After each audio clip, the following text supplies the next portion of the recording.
It's interesting, some of the ironies of history. Recently, we learned that the United States government has chosen to put Harriet Tubman on the $10 bill.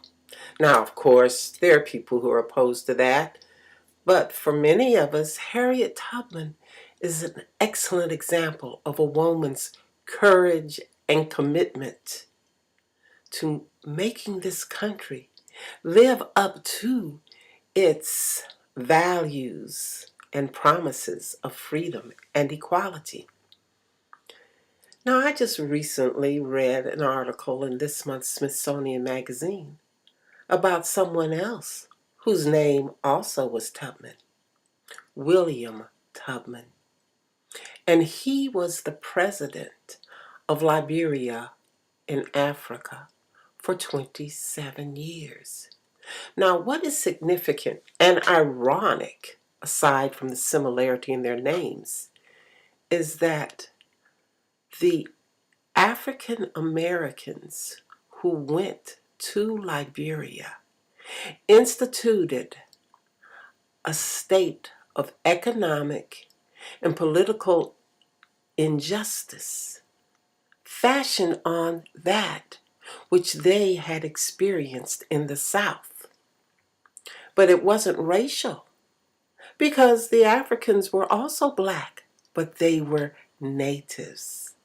They had lived in Liberia for hundreds, thousands of years before these African Americans came there.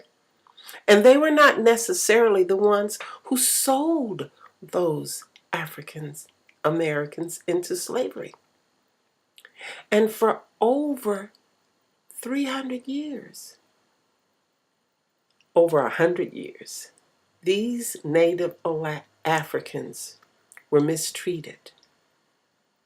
They were given second-class citizenship, while the African Americans ruled the country, built themselves big houses, wore Western clothes.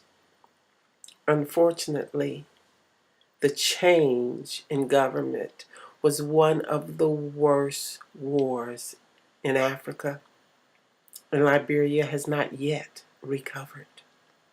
Now there are huge empty mansions.